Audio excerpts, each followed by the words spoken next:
N'hésitez pas à liker la vidéo si elle vous plaît et si vous êtes nouveau sur la chaîne, n'oubliez pas de vous abonner et d'activer la notification pour ne rater aucune de nos prochaines vidéos. On commence. Mesdames, Mesdemoiselles et Messieurs, amis fidèles et téléspectateurs de la 3xW.Kinabanakine, merci pour votre fidélité. Toujours dans l'actualité au hasard dans Internet, il y a une intégration à frère en Christ, toujours une émission. En direct, Maman Arc-en-Ciel, après ça, moi, Toli, par rapport à l'émission à Bisso, à Kata Studio. Maman Arc-en-Ciel, bonjour.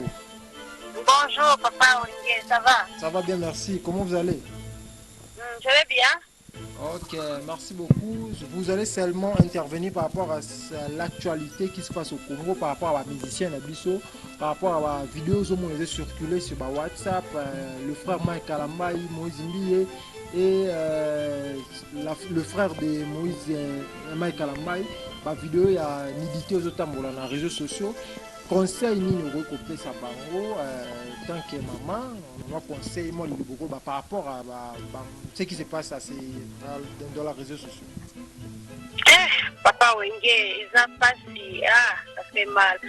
Au moins papa Wenge nyonso les aka ba eza bomwa na baza ba koli na noté bango nyonso na ba frère na biso na basi na biso na ebite bango nyonso basi baza bato babunga déjà mpona baranki mo boye eza biloko moko elekaka na basi privé na bango parce que baza bato apart biso nyonso toyebi nzambe biso nyonso tosambelaka motu nyonso asali ata moto liboma omoni yaka moko afandi place moko aokanisa osambela nzambe nayebi ke nini yango ezoleselanga tomisanga na pasi oyo donc bango mpe bazaka ndenge moko eza na bango baza due ya kotangisa liloba nzambe na bao baza duwe te alors à part koyeba mosalo baza duwe nango lakisi teke baza bato te baza kaka bato alors barelation na bango privé esimbaka te nde bakoma osala barevanche na kati ya bareseau sociaux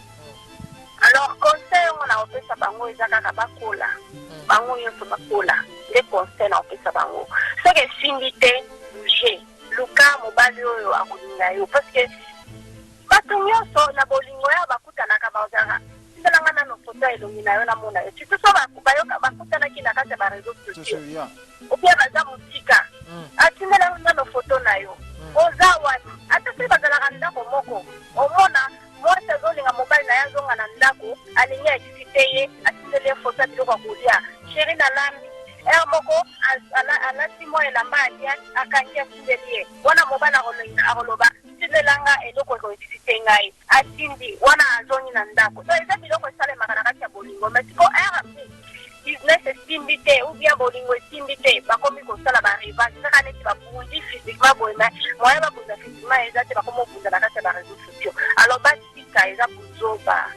buzoba eza respecte donc ezokitisa bango nyonso conseil na kopesa bango batika tosi tomoni bango deja motakala donc batika kaka batika koyebisa bango ata so topekisi bango tobi botindaka su bafoto te bakotinda kaka wana na miniti to bazodrage basi mosusu basi wana bazosolola na mibali mosusu bazokontinue kotinda bafoto nga nayebisi yo wenge nakutana na bapaster na biso bakongole olosolola naye na paster moko boye mbala moko ayebisi yo tindelanga foto uya tindeli yo video moko ya motakala okomokamo olobi me paster azotindelanga video ya motakala po on a paster paster atindi kwama video ya motakala action eza actualité mais atindi news te neti titre teke politicien tel na mwasi tel bakangi bango afanga deli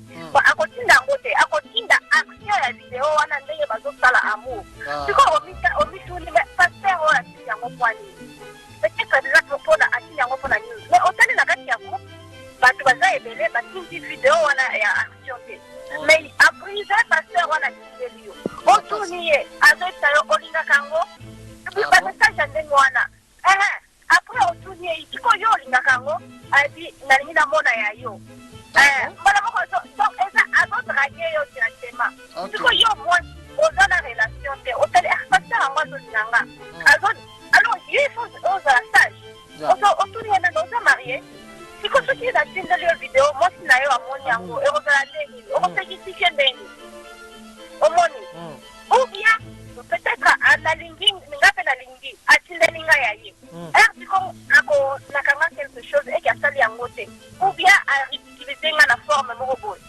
kanda wana ezala na contrôle te na minute wana eza omosa moto azwi kanda ezaka demo nde akotelie siko demo wana nde ezala esala desordre nyonso wana omoni sikoyo na 2020 boye mbala moko bakola batika koutilize soki bazalaki na bolingo basechangeaki bavideo bolingo esili te bouge luka mobali mosusu ata soki areutilize akoganye eloko te mobali wana mpe so areutilize mwasi akoganye mpe eloko te bango nyonso tozomona bango kaka basiko na bango tozomona bango degre moko ya se merci beaucoup azoganye Maman Arc-en-Ciel, okopesa conseil eza nini kasi na 2020 mbala moko ba frère en Christ, ba sœur en Christ, ba vidéo unika na janvier pe na début boy. Eza nini film wa Nzambe to eza nini salami?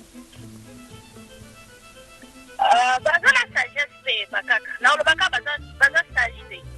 OK. Baza sagesse ko omona moko esprit na bango ezongeli Nzambe, bango mo sambela makasi moko baza ka bato. Eza kutu film na pete eza de basambela na kusolo baza la message. OK, merci beaucoup maman pesa quelques mots. Omoni kozala bato basambela kate mais bazana sagesse na makasi. Omoni basala balpeka ba video banini mais okoyeba kutu peke bato yo bakabwana. Iko eloko pe kinya. Yeah. Aza la sage. OK, pesa ba mbote poto kabwana yo moi quelques mots na bato bayoki Arc-en-Ciel bayoki za yo moi quelques mots.